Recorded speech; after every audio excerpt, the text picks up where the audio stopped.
All right, so a few people had suggested that it's not good to put the Noctuas on like maybe the L3 Pluses or the S9s.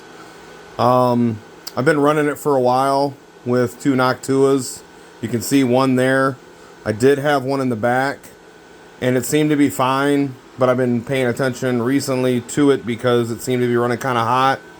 So now what I'm trying is the one Noctua on the exhaust and the one stock fan on the intake.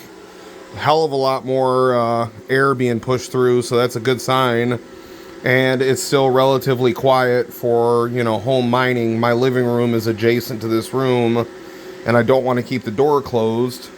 So I'm gonna try this out and see how this works. Maybe I'll look for maybe a higher quality 6,000 RPM fan or maybe 5,000 RPM fan. These spin at about 3,000 RPM, so maybe that's not fast enough to push enough air through it. I mean, it's a considerable difference coming through right now just with that bigger fan or more powerful fan on the back. Just trying to keep it as quiet as I can. I don't have a basement. I don't have a mining shed. It's all within my home. I guess that's kind of how most of us all start out, right? So I'm going to try this. If anybody has any suggestions for a quieter 140 millimeter higher RPM fan, like 5,000 to 6,000 RPM, could you maybe post it in the comments? I'd really appreciate it. Just like I said, trying to keep it as quiet as possible. I really do love the Noctuas, but maybe they're just not high enough RPM for this machine. I don't recall having any issues with the L3 Plus when I had two Noctuas on it. So thanks guys, like, comment, subscribe.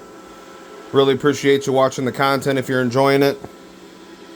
So what I got going on right here, hopefully this weekend I'll get this flux node going. I'm waiting on some Ethernet cables. And then that is a HS, or no, I'm sorry, that's a ST1 or Starcoin 1, little mini version, I believe is what it's called, from Gold Shell. Got to get both those running.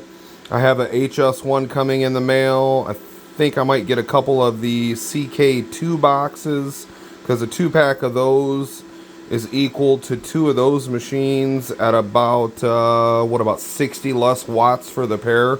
So I think these are like 230 watts a piece, so that'd be 460. And I think one CK2 box will get the same amount of hash rate as a 2-pair, but like I said, like 60 less watts. So really loving the KD box so far. No issues with that as of yet. The rewards aren't that great. I think it's about 1 to 1.5 KD a day, which is what, about $1.50 less power. Everything's in the red. But just filling bags, man. Filling bags until the next bull run. And hopefully it'll all be worth it. So, having an issue out of one of my iPolos that I got. I got 4 of those on the Belay Mining Christmas deal. Have an issue. Got to send one of those back. Those things are working flawlessly aside from that one. Just kind of been putting them on unmineable and collecting different coins. Maybe this weekend after I get those projects finished, I'll try and put it on ETC ZIL. I wish we could do the 3-pull like you can do in Hive OS. I think that would be great if you could triple mine with those, maybe in the future, right? So take care guys, have a good day.